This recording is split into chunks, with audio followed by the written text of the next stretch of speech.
All right, welcome back to the story of Esther, everyone. We have had two chapters to kind of get our feet wet, understand a little bit of the context, get introduced to some of the characters. Today, we get introduced to the true villain of the story and the thing that is going to move the plot along from this point in time. So, just as a refresher, do you all remember what happened at the end of last chapter? We have a lot of Esther's rise to power, but then there's this little mini story about Mordecai and the king.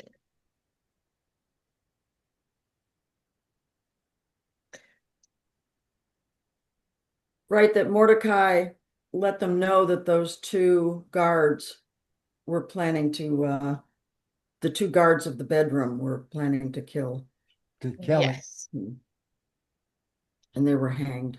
hmm So Mordecai foils a plot that was intended to kill the king. And at the end, if you remember, I was kind of driving the point home of like, what reward does Mordecai get? And the answer is nothing. No recognition, no, not even a well-written thank you card. The story just moves on. And it is from that position where we have Mordecai, who has just saved the king's life, gets nothing in return, that it then flips into today's story where we meet Haman. And this is one where English vowels do not line up with Hebrew vowels. I do believe it is Haman and not Haman, Mm. just in case anyone read it the other way. So Haman is a court official, and we get in the first verse of chapter 3 that he is set above all officials.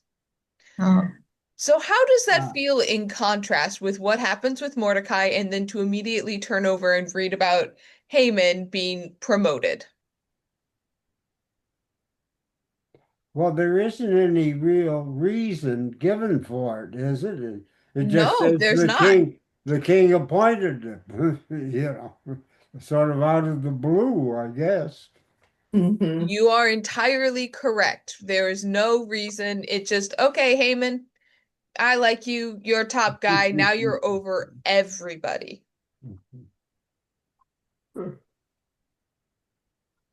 is Mordecai in the court just to keep an eye on Esther? Or It actually somewhat implies that Mordecai is like a low-level court official anyways, oh, okay, likely before Esther. If you remember us talking beforehand, he's been at the city gate, which is where official business is yeah, conducted. yeah, He's kind of like a city clerk. oh, okay, Yeah, but is he? I mean, Mordecai's a Jew. I mean, and this is a Persian government. Would they True. appoint a Jew, make a Jew a government yeah. official of any sort? I thought he's just sort of hanging around spying for somebody, spying for God, I guess. Mhm. I thought he was. Well, I thought being by the gate meant that you. It's used a lot. I thought it was a bad thing, so it's not though. No, so this is a point of cultural context. Um, we know this from context clues within scripture, but also just other writings in other areas. If you, I still do not regret the fact that we didn't comb through Leviticus, but if you are to comb through Leviticus, what you will find is when people are litigating between each other, when they're trying to find guilt, when something has happened, when property is damaged, what you're told to do is go to the city gates and talk to the elders. Oh, okay. Mm. And so the city gates is kind of like the unofficial meeting spot Mhm. of where judgment is given. Makes sense. Okay. Um, so for us, like I remember this being a very big contrast with like what life is like here and when I visited India. Because I was in a small rural village and just life moved very differently. When you go, well, it's especially cold right now, so that may influence things. But thinking even in the middle of summer, if you want to meet up with someone, where do you go in our culture? Starbucks? I don't know. Yeah, Yeah. we have coffee shops, and that's often Well, where our unofficial meeting spots are. But if you think about how our culture works, we have a very car dependent culture. So we have our individual boxes that are our houses, and we get in our cars and we drive to Starbucks, and the other person goes from their house to their car, drive to Starbucks, we park our cars, and then we go inside and we buy our coffee and sit at a table. Which means if you walk around outside, you don't often see a lot of people unless you're near a park Mhm. because we are a very compartmentalized society. We go from this place to this place to this place. And so our association is if there's a guy standing at a gate, that's weird Right. because he's standing in an in-between spot. mm, mm, mm. That's not this culture. All right.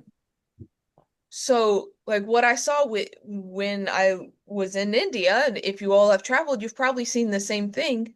The city street is where people lived. Like, yeah, there may be cars and motorcycles going by, but there's a lot of people on foot.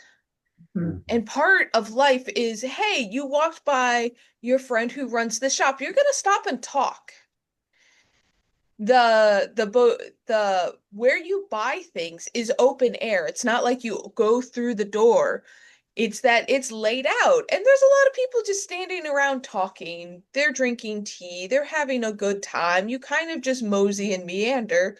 So if you want a meeting spot, it's helpful to have that meeting spot at the beginning of the busy place, right? That's what they're talking about with the city gates is there's going to be a lot of people. They're going in and out of shops and stalls. They are living very publicly. If you are out and about, you're in this public mass of people. And so you have to meet somewhere. So you meet at the city gates when you have serious business that's not where the shops are. So does that give like a better mental image of what's going on? Yeah. Yeah. Okay.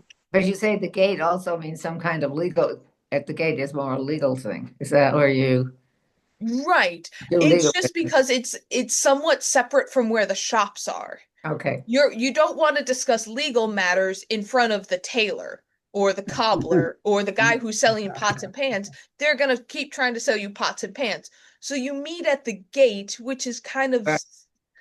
a little bit separate from the shops. Okay. Yeah, Gary? Also, I think there's some significance in that it's a control point. It's the only way in, the only way out. Mm-hmm.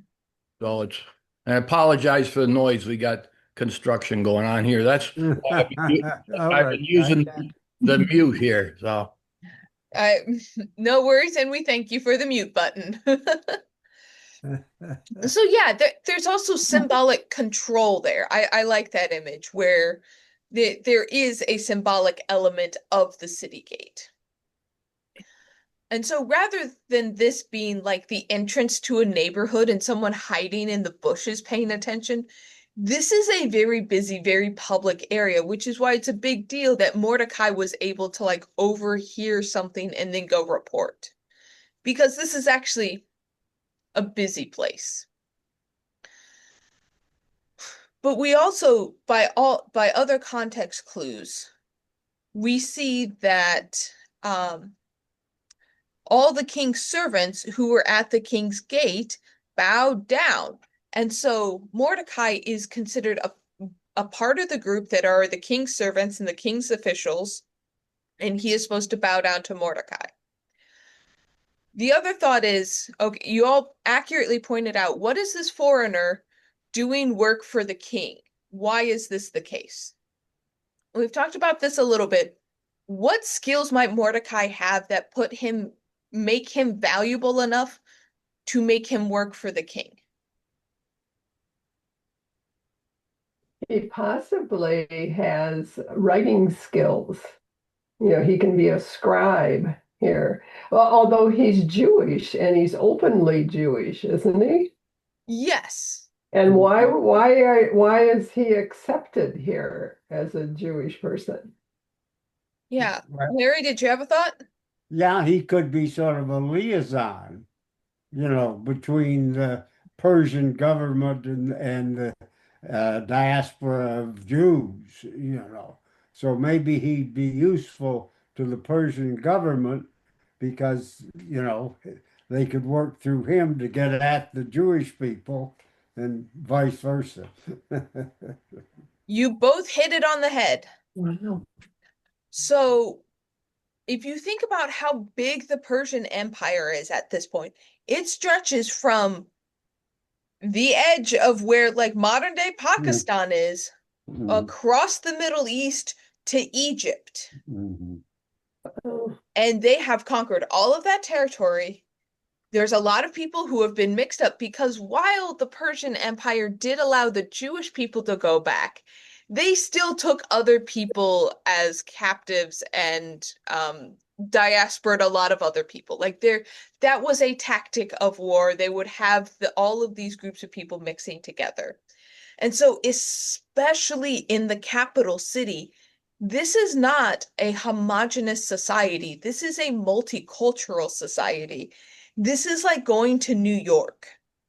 Like while hey Helen. While we or even London, I know a lot of our TV shows depict these areas as being very white, but what you find if you go to London or New York City is there's a lot of people from a lot of different places and you can hear a lot of different languages being spoken because it's a hub. It's where you go and people mix and cultures interact.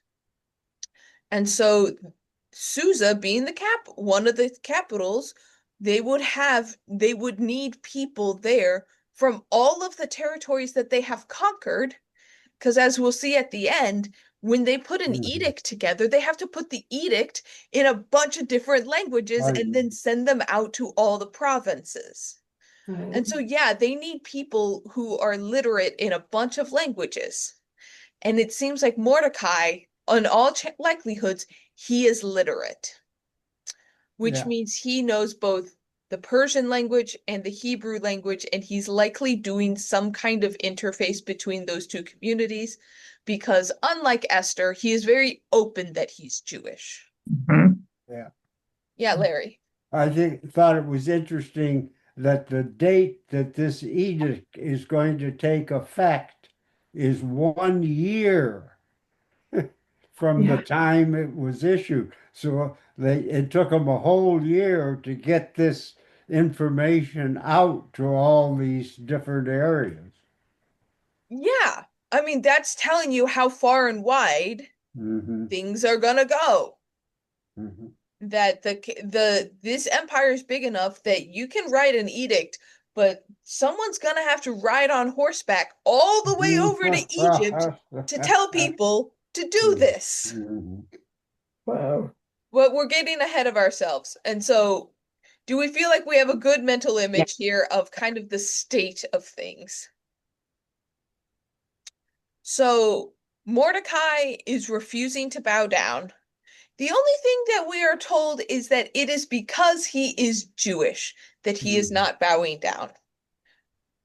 Reading in the notes here, it says that it is unlikely a religious issue because we see in other places Jewish people bowing down to like state officials.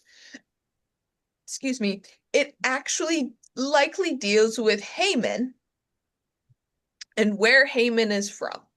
Now, I'll give you this little clue because it's translated weird or like the language got shifted around a bit.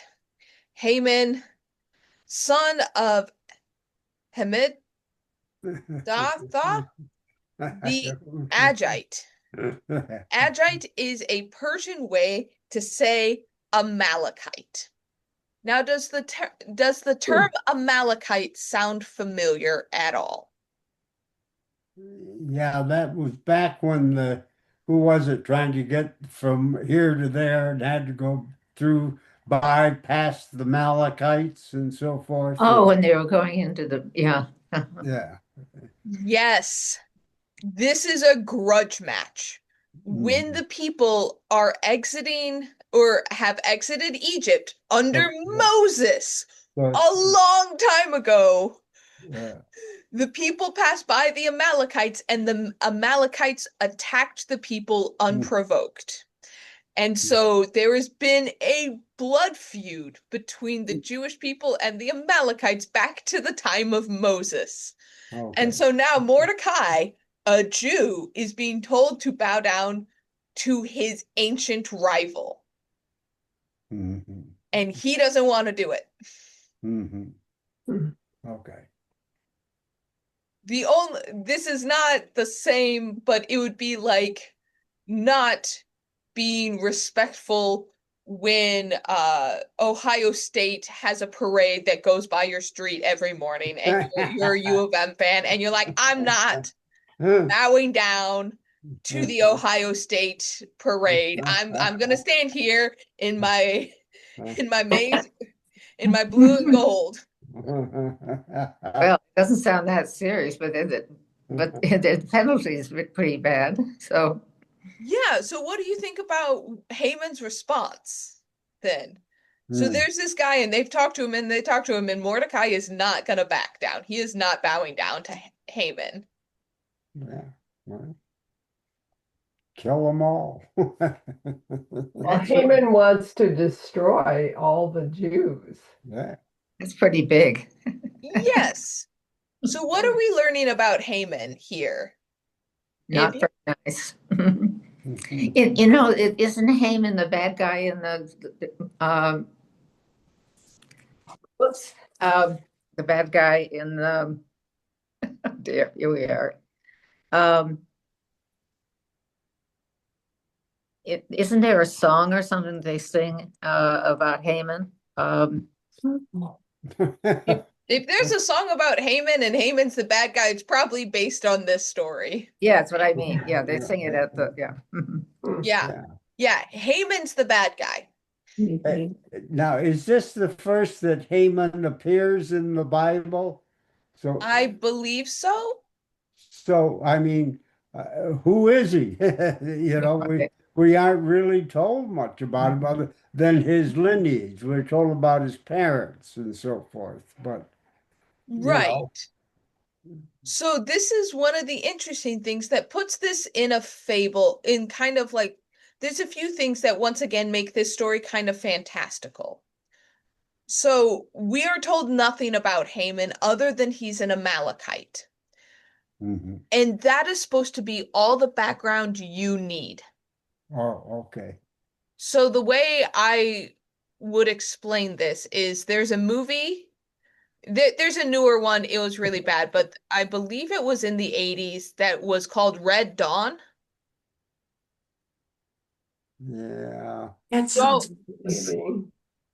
And if you remember at all in that movie, it is another country taking over the United States, and it's Russia. You need no other explanation other than Russians are taking over the government to be like, oh, those are bad guys.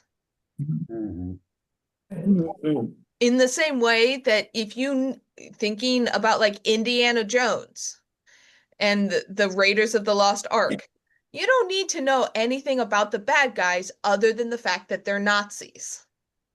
That's enough to make them bad guys.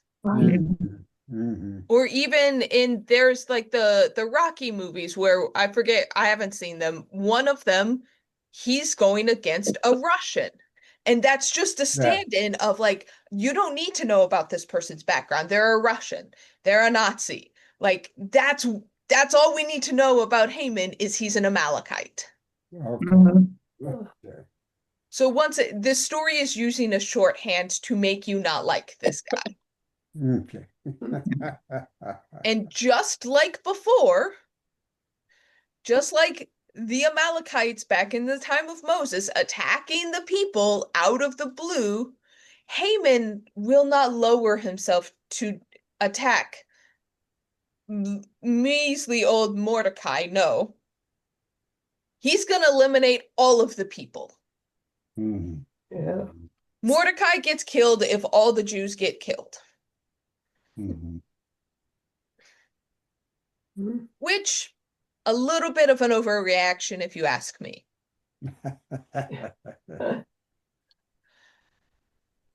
So how he goes about doing this is he sits down with the king. Evidently, he's one of the few people that has direct access to the king. He does not have to be summoned like other people do by name.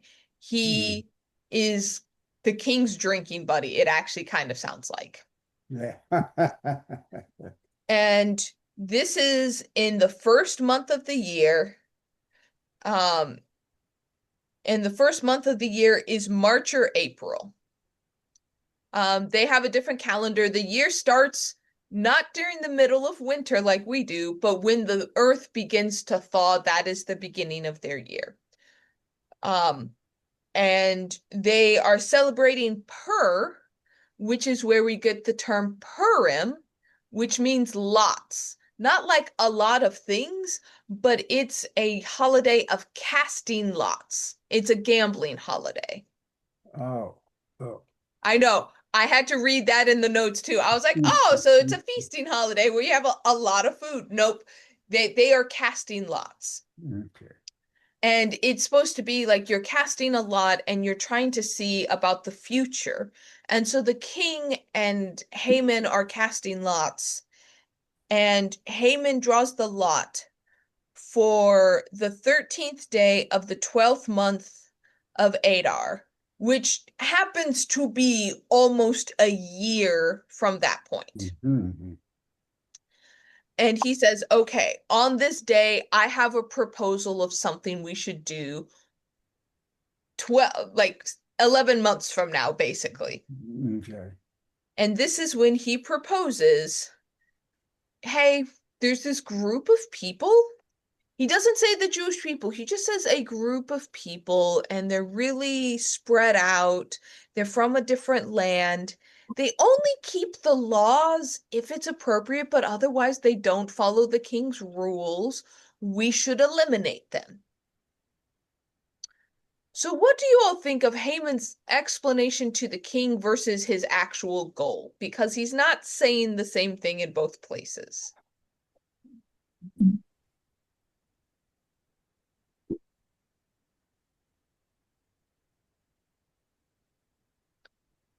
Well, isn't it? I thought his goal is to get rid of the Jews.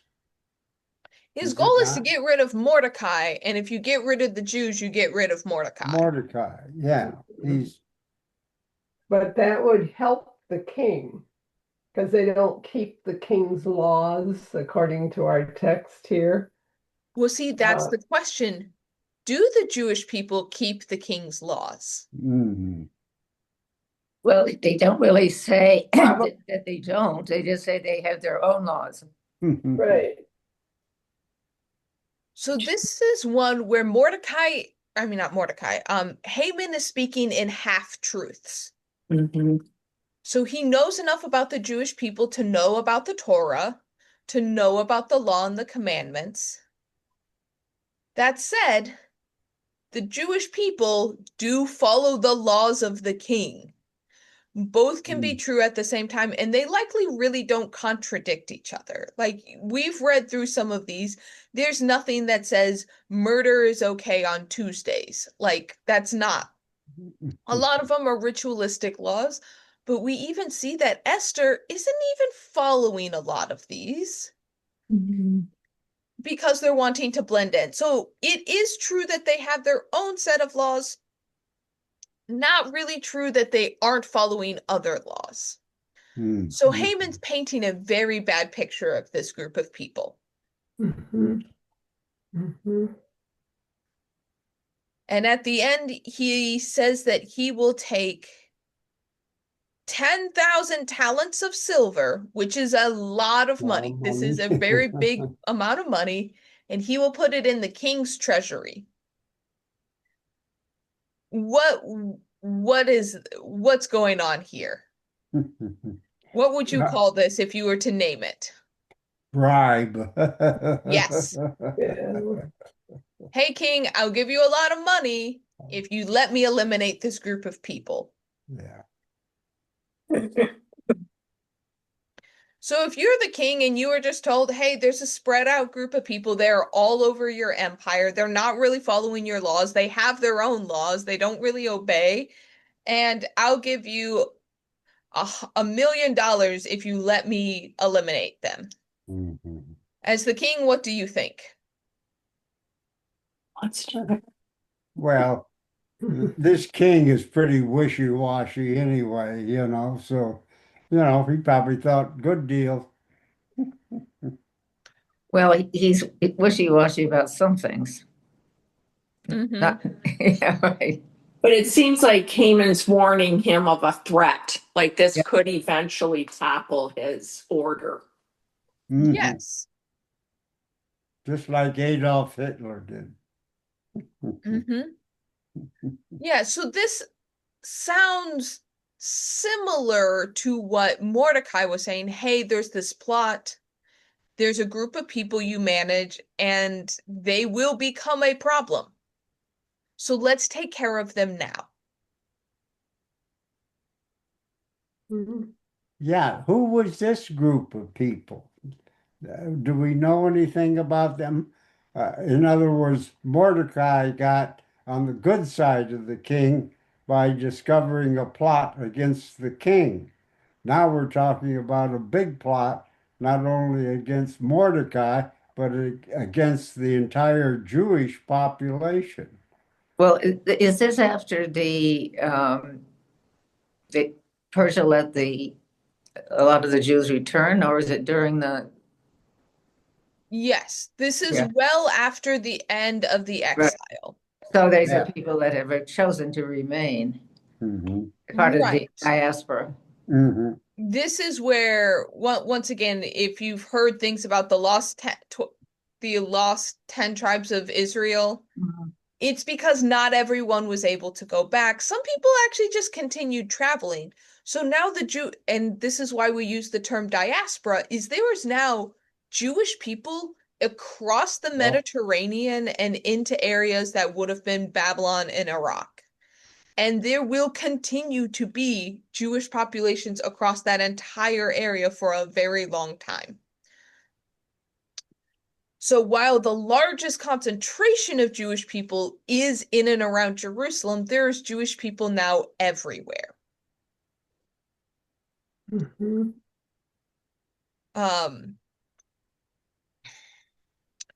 So this is why Haman is like, we're going to not just eliminate the Jewish people in Susa, but King, just so you know, this is an empire-wide problem.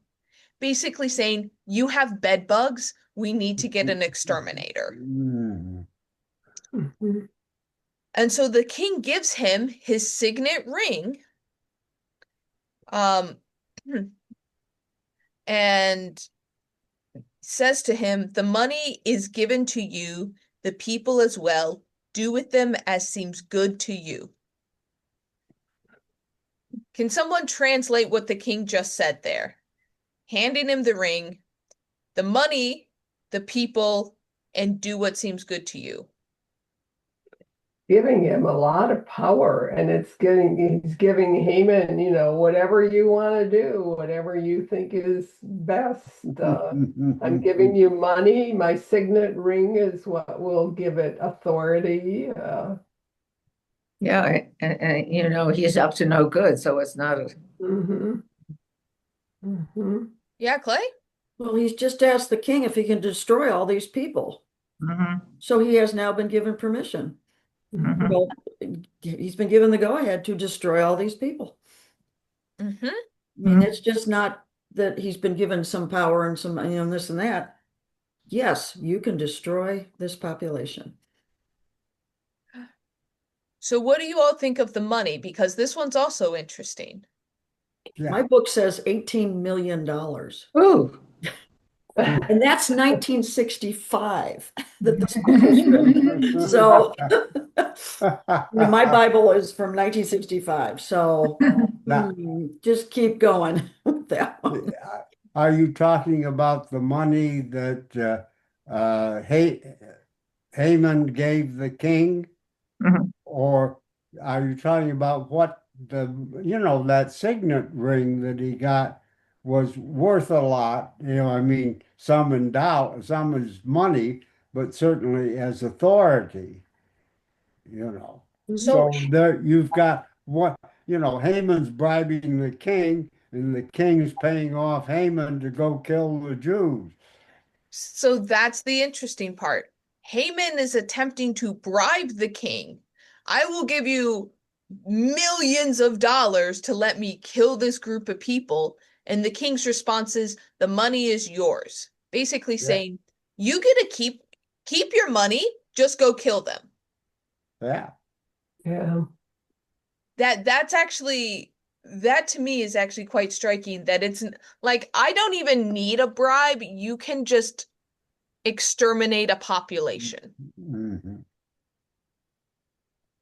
Well, is he telling him to use that money to do that? Yes, he In is. other words, keep the money because you're going to need it to do what the instructions are. Yeah, Yep. right. hmm that's essentially, yeah, that's another way to say it.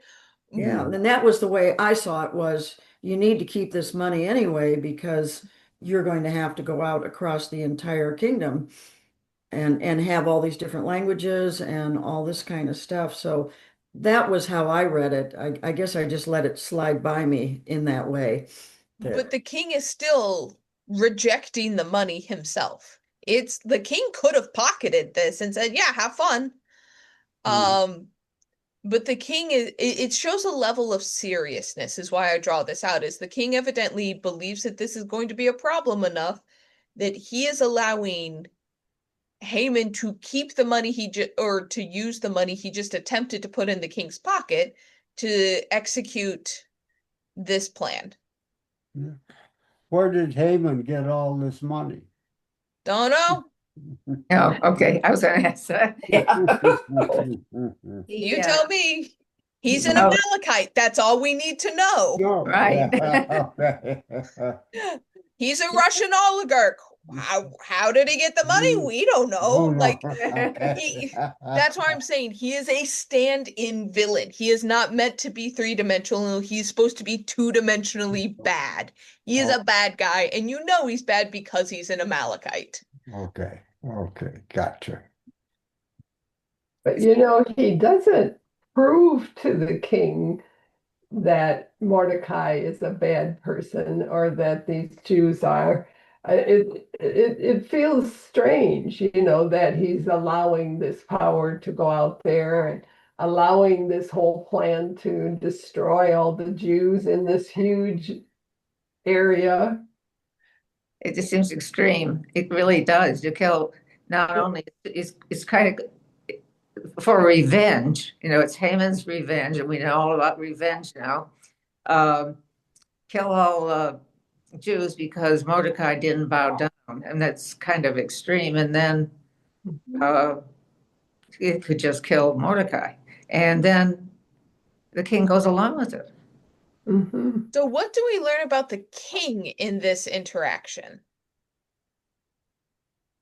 Yeah, Gary?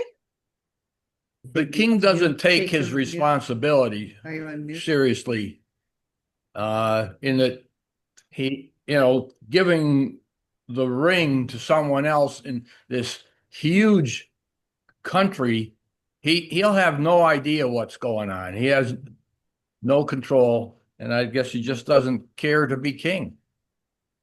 Yeah, he's giving Mordecai a blank check. Right. He's not even saying check back in with me about the words you're going to use. He's just like, yeah, go and do it. Mhm.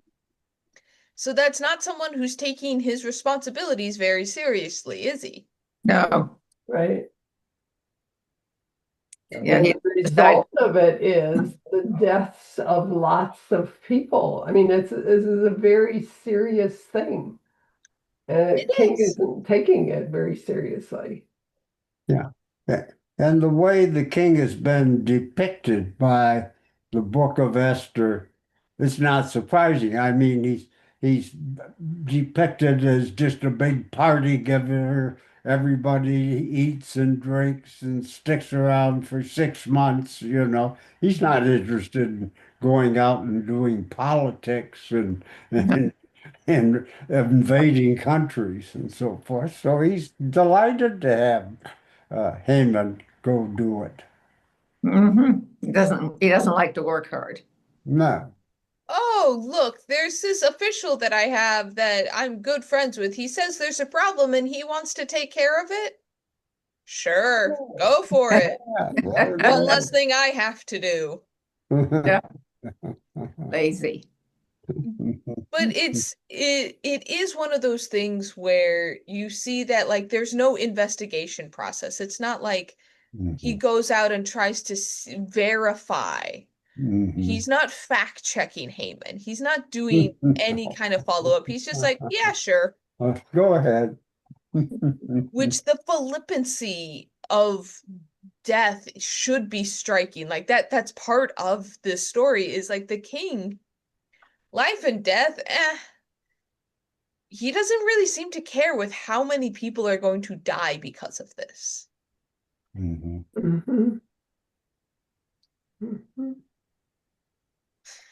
And so the king's secretaries are summoned on the 13th day of the first month, and the edict gets written out. It gets translated, and it gets sent to all of the provinces of all of the people. Evidently, this in the Persian Empire, courtiers were used as a postal service.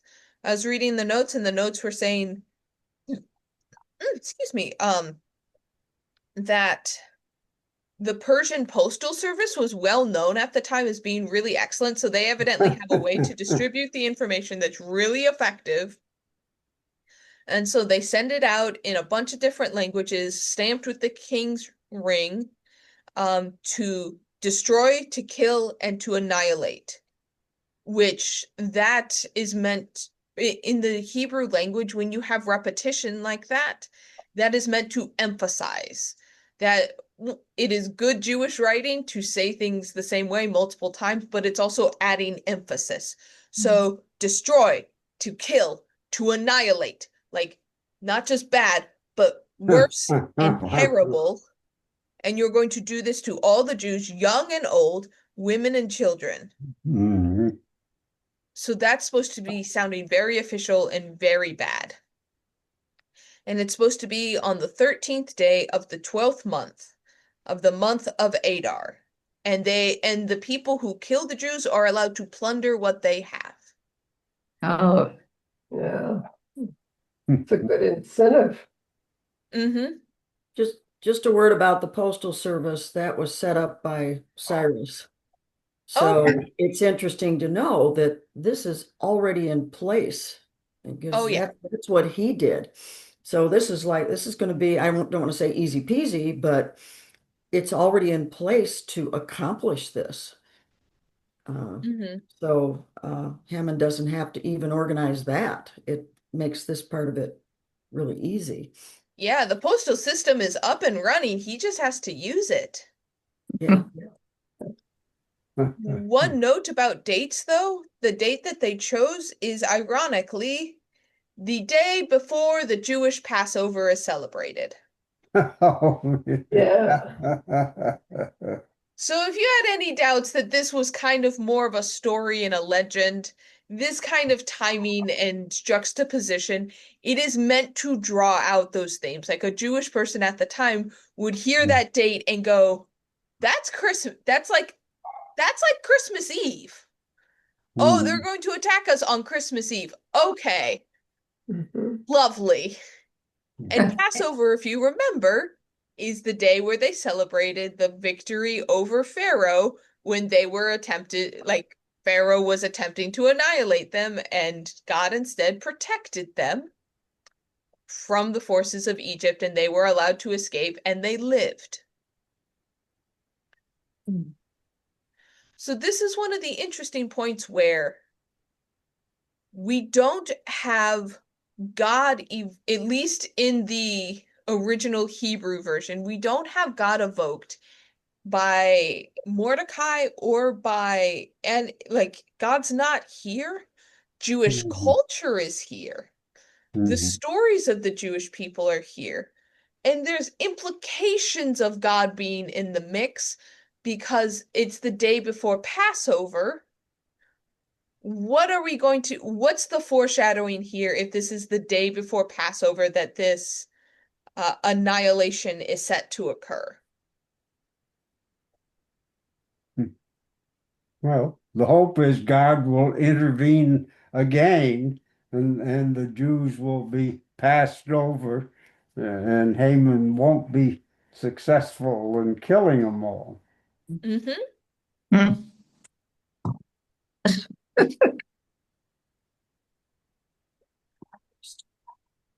Yeah, so there's a hope that, like before, the Jews will survive this one. They survived the last one, they'll survive this one. We hope. But things aren't looking good right now. Um, the issues go out by decree that very day. Mhm. Um, throughout the citadel of Susa, and then the king and Haman sit down for drinks, and they keep drinking while the city of Susa is now thrown into confusion. Yeah. Yeah.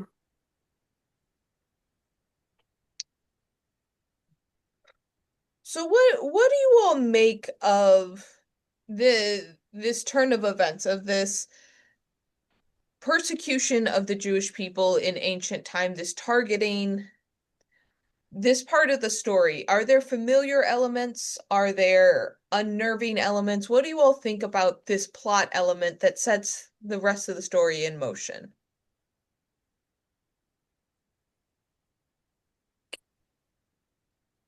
I kind of feel like one unnerving element of this is that you have these different layers of society and thinking about letting chaos reign among people without really caring and just thinking about your own, Haman and the king are just absorbed in their own desires and needs and they don't really care Mm, about. And I think that that to me is really disturbing because I see that just in a lot of literature and throughout history that this disconnect between the actual people in the streets and the people who are acting with authority and power can be so acute and dismissive. Mhm. right. You They have don't care. They don't care. They don't care. Mhm. Yeah. Yeah, and yet, while this may just be a story or a legend or something, rather, one can't deny that in 1942, this is exactly what the Nazis sat down and decided what they were going to do about the Jewish problem. Yeah, Yeah. Mhm. Mhm. they started way 942 though. Yeah, Mhm. yeah. Yeah, just repeats. It's like at a level of something that just continues. It's not just a discrete story on its own. It just seems like this reverberates through history, and even not just for Jewish people, just Well, for a yeah. lot of different disenfranchised people. Well, this started way before Jesus was born. Mhm. Yes. Right. So like the elements that we see, I like the thought of like, let me start over. Why I hammer home a lot of times that stories can be true and not historical. Yeah, And I think that is the power actually of this story and why it's really good to like know that like yeah, this is legend, but it's recognizable. And it is seeing how the dynamics are accurate and repeatable. And we've seen this throughout history, where you have a petty squabble between two people, one person has power and then uses that power to then affect a population. Ah, And the population is blamed for a problem. And so the problem here is purely like these people don't follow the laws. Mhm. And that, yes, was used by the Germans. These people aren't under German law. They're foreigners. They're wrecking our society. But anytime that you see one culture genocide another, that is often the excuse they use. Is these people are unlawful. These people don't follow our rules. These people need to be eliminated. Mhm. And that we see again and again. And then the thing is, when the people in power divide a population. And the last piece of it then is you add incentive. The like, hey, the edict is basically on one day, anyone who wants to can kill a Jewish person and it's not against the law. But that's not going to be enough motive to get people to just murder their neighbors. You need a reason for people to murder their neighbors. And so they say these people aren't following the law, which is propaganda, which is going out with it, which is your rationale. And if you murder them, you get their stuff. And there's your incentive. Mhm. And so all of a sudden, there's an incentive to drive wedges between the communities. And that is how you eliminate a people. mhm. And so this is started over something very stupid. It is because Haman has thin skin and can't stand that there's one person who doesn't bow to him. And it is ending up in the legal annihilation of a people. And I think that should unsettle us because while this is, like I said, legend, it is also true. We've seen this. And it's still true. And it's Still going true. on today. Uh-huh. Exactly.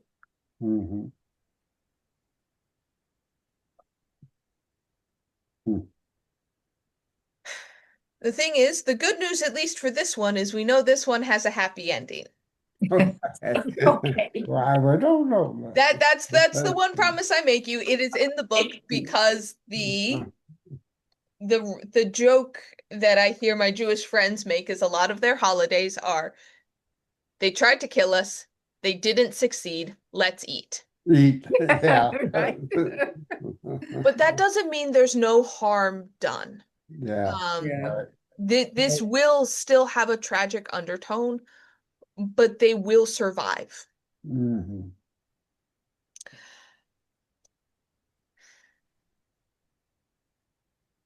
So, any other lingering thoughts for today? Any other piece that we didn't quite pull apart enough to understand? Mhm. I'm sitting here thinking of all the current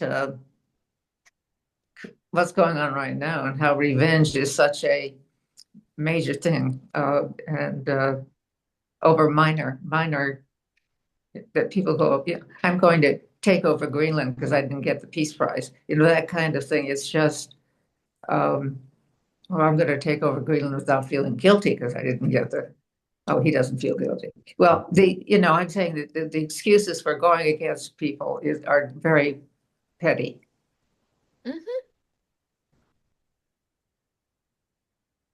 Yeah, and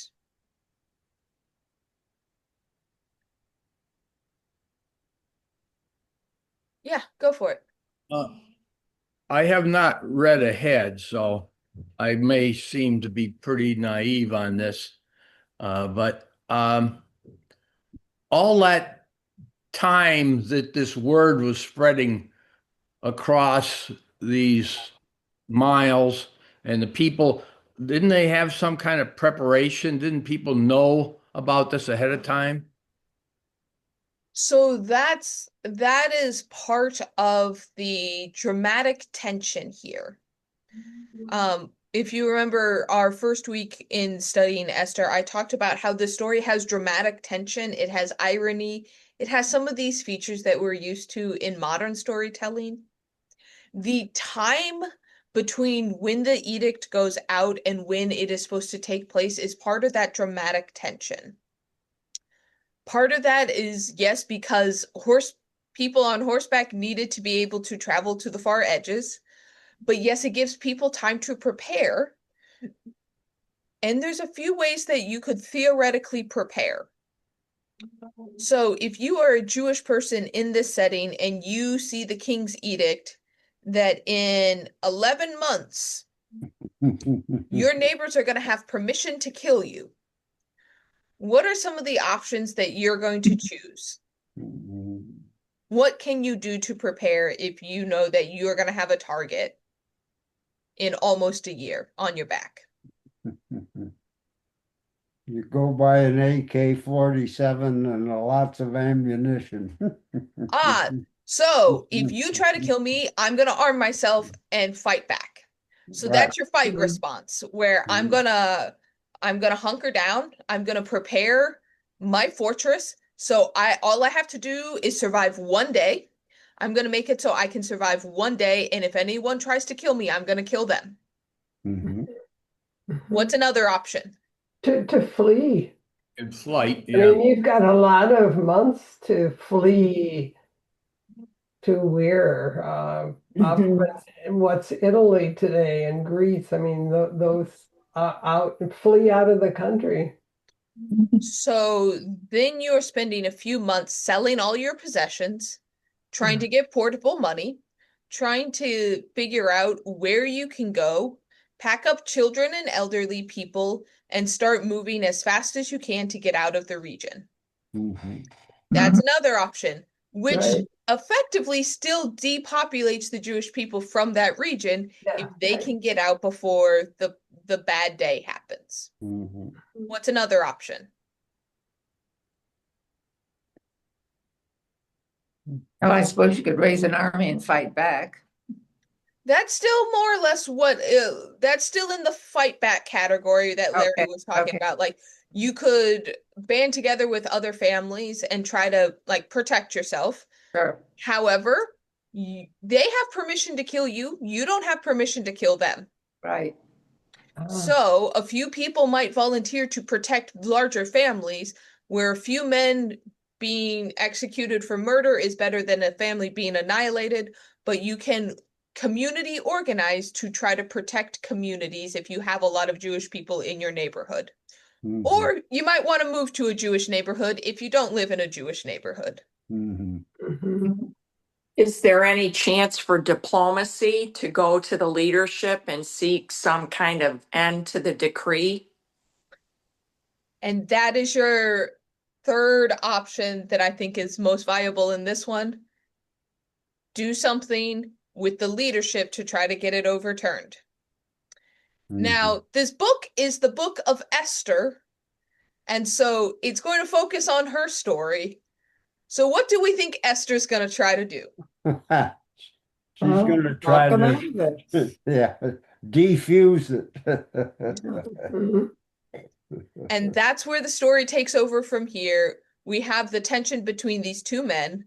We have an edict to kill an entire people group, and we have a Jewish queen sitting on the throne who has potentially the ear of the king. However, once again, dramatic tension all over the place.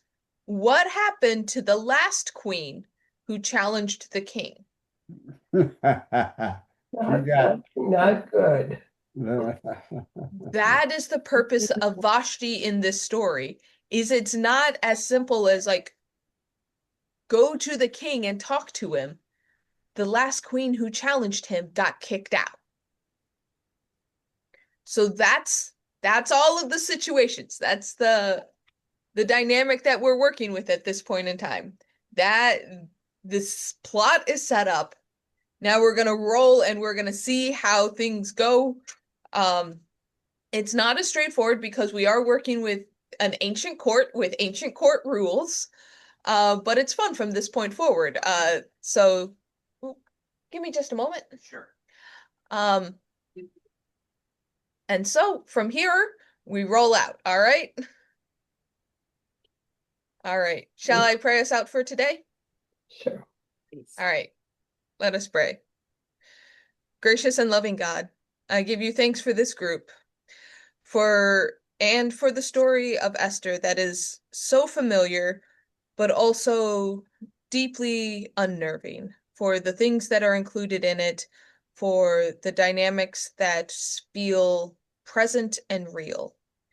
And so help us think about the things that we can do in our own setting, in our own situations, when we see when petty squabbles break out into divisions and distrust between people. And just guide us all this week, in this cold week, until we're able to gather again together. In Jesus' name, amen. Amen. All right. Take care, everyone. Have a good afternoon. Thank you. You too. Thank you.